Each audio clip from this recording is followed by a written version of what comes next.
Your month, your tornado interceptor. January, Dominator 1. February, Storm Piercer. This is not me. My channel is Peaceful Life. February, Storm Piercer. That's the Dorothy, not the Storm Piercer. March. Bro, you're dead if your birthday's on March. Bro, you stupid. Stupid.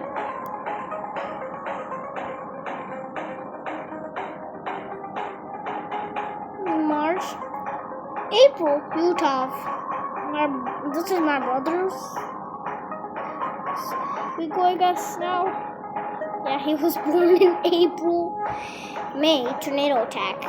Whoever is in May, you get the tornado attack. June, tornado puncher. Bro, this is like a this is like a kid's car, but made for tornadoes. July, armadillo. What the fuck is this? August. I got the tier 2. Yeah. Oh.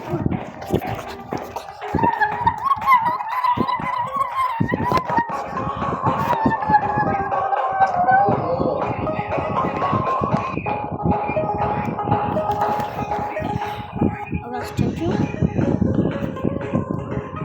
September, Subnator. You mean the Subative? Yeah. September, you are a survivor.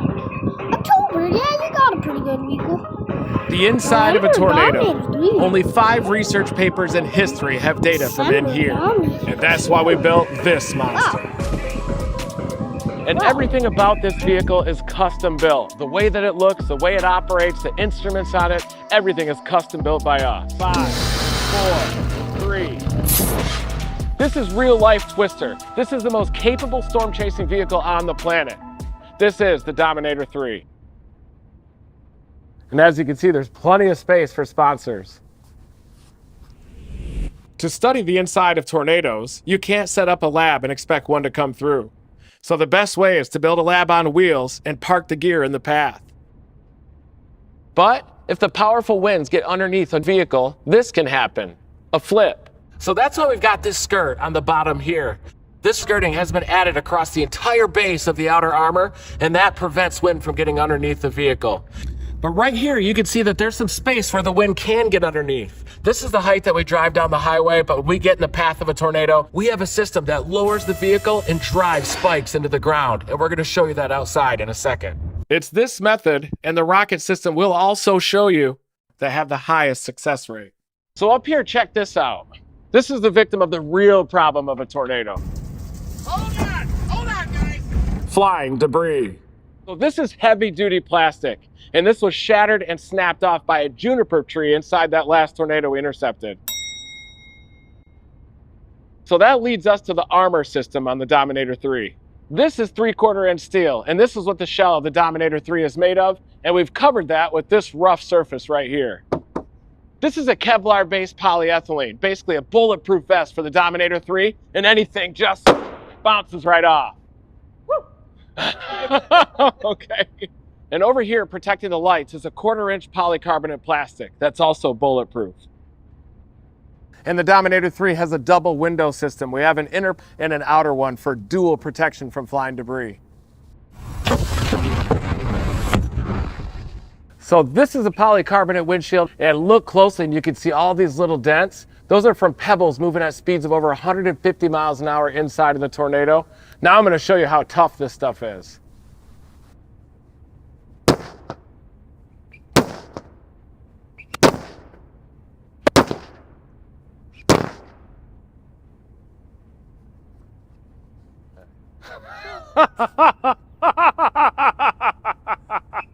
That's tough. Dominator tough. Tornadoes do some weird things, and recording these events helps to verify and guide other researchers' computer models. And that's why we want to maximize our chances of getting great footage. So that's why we've redesigned the entire back end of Dominator 3 and coated every square inch of it with polycarbonate plastic so that you could see up at the tornado, you could see all angles of the tornado in progress and capture that very valuable high resolution footage. We can also pop the back open, and there's plenty of room for our scientific gear, including our rockets, which I'm going to show you shortly. Also plenty of room for adult diapers, underwear. But under here,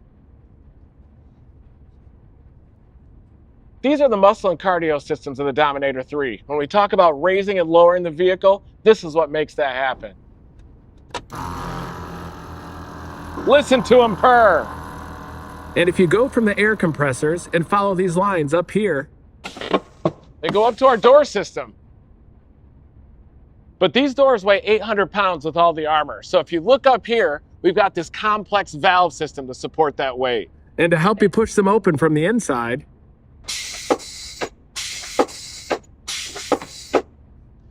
yeah, that's our lift system. That helps lift the heavy weight of the door.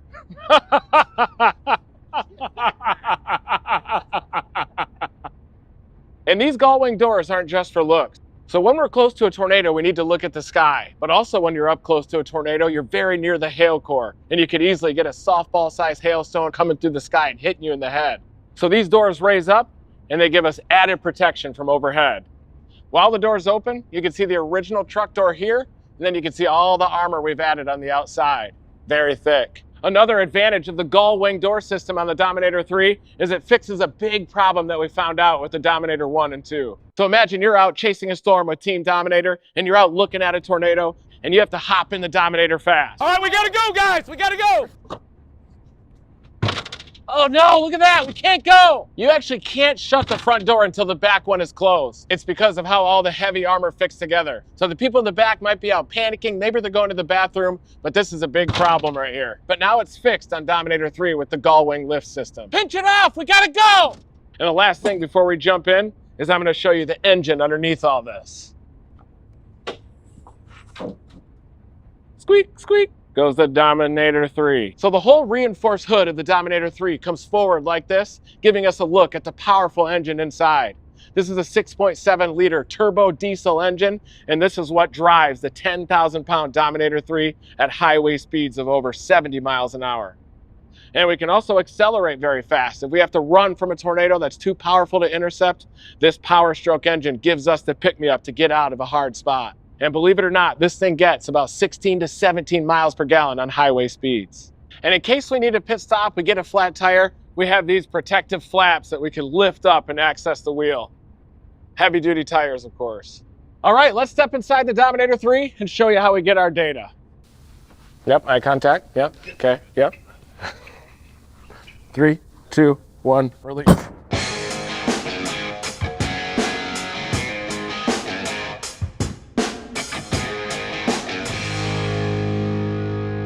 Well, welcome inside the cockpit of Dominator 3. Good to have you. Kind of a standard F350 look from the inside. See some cup holders. You can put your Mountain Dew or energy drink right in here. But you can definitely see a couple things are added. We've got this peak of the armor. The peak of the armor on the hood is designed to funnel the wind up and over the top of the vehicle so that you don't get all this debris just slamming into the windshield. And this is where we're putting our updated live streaming panel because yes, we stream live our tornado intercepts and storm chases as it happens. Watch that left edge! Watch that left edge! Looking in the back, you can see that we removed the bent seats of the Ford F350 and replaced it with 3 additional captain's chairs. We pretty much live inside this vehicle. Comfort is important as well. You guys ready to storm chase?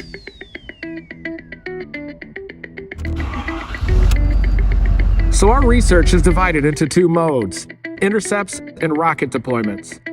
Intercepts are measurements at the ground level of a tornado with the Dominator. We actually started with super heavy ground probes that we would drop in the path of a tornado. But after having some tornadoes bend away and miss, we decided to turn the whole vehicle into one big probe. That way we can adjust forward and backwards with the tornado right up until the last second. So when we get in the path of the tornado and it's bearing down on us, I press number 1 to drop the vehicle flush to the ground. Bingo, bango, bongo. So now we're flush to the ground, but we want to make sure we're not thrown. So we hit this second switch.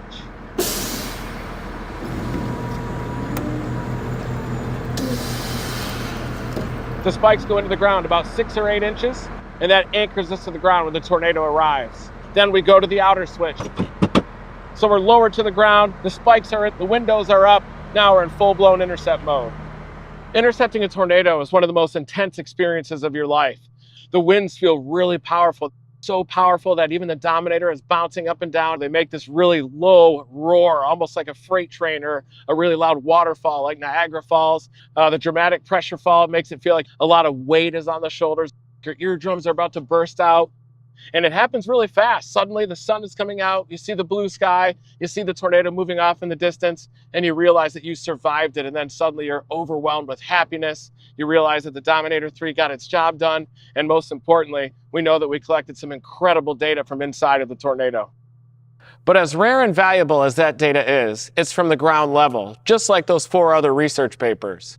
The Holy Grail now is actually getting data above ground level, in the heart of the tornado. It's only been done once, and that's where our rocket research comes in. Team Dominator has spent over 10 years funding different methods trying to get probes inside, but we kept running into one problem. A wall of powerful sinking air surrounding the tornadoes. It would knock our probes out of the sky right before getting inside. But in 2019, we finally settled on a method that would punch through the sinking air. And here is the Team Dominator rocket. Our rocket has 2 main parts, the rocket itself and this right here. This is the Team Dominator Skyfall sensor, custom made by our science lead, Mark Simpson. We're gonna fit this sensor inside the nose cone, we're gonna attach a parachute on it, and we're gonna get ready for launch.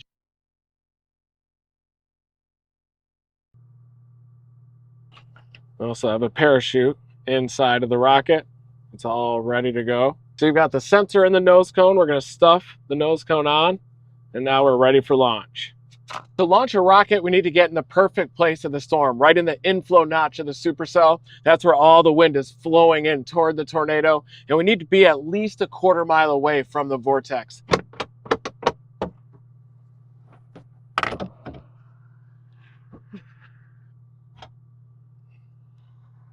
There we go. Rocket's attached. So this stop right here is what keeps the rocket in place. So we've got the blast plate. That's needed to give the propulsion necessary to launch. And we have these long rods too, because that stabilizes the flight path early on. And we have the 2 rocket engines. Now I'm just positioning it to connect the igniters to the engine. That's what provides just a little bit of fire in there to ignite the rocket engine. Gonna make sure positives on one side and negatives on the other, and they don't touch. This is very intense when you know you have an F4 tornado bearing down on you. It's gonna stay just to our west. Mark, am I connected? We now have continuity. I know that the red and the black are connected properly because the continuity lights are on. Can you close your hatch? You gotta stand up and reach out.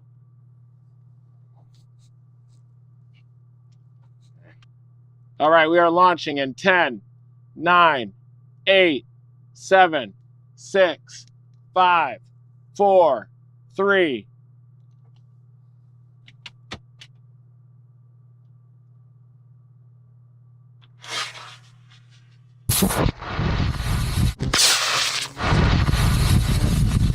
Okay, so now the rocket is flying toward the tornado. It punches through the pocket of sinking air around the vortex. And once inside, the nose cone pops off and the parachute deploys, and it's carried around inside the vortex, just like the movie Twister. And we've got to get after the rocket. So as the probe is getting carried around inside of the tornado, we're immediately getting live data like this. We've got pressure, relative humidity, we've got IMU acceleration, we've got our GPS position. And we even have the data of exactly how the sensor is tumbling around in 3D.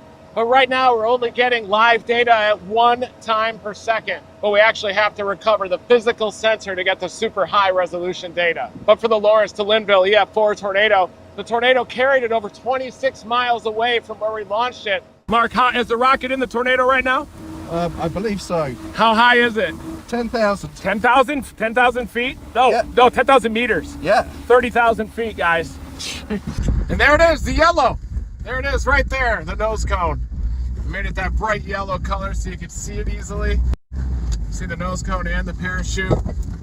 And that is holding the sensor with the valuable data inside.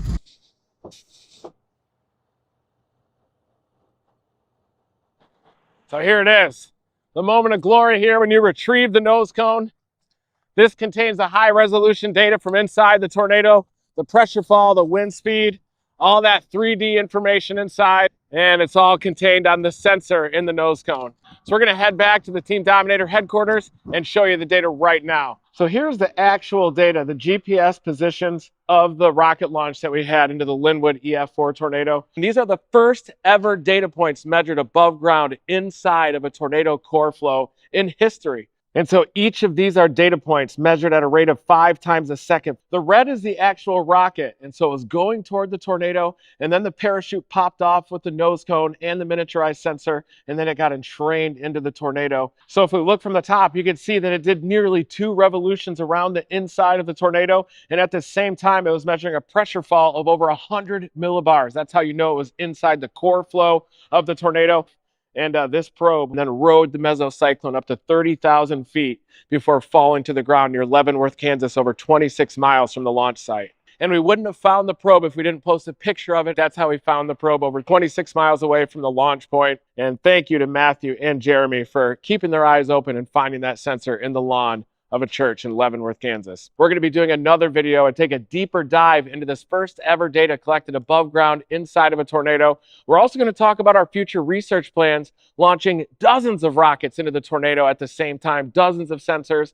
That way we can measure gradients in pressure, gradients in temperature, and really get a 3-dimensional understanding of the tornado.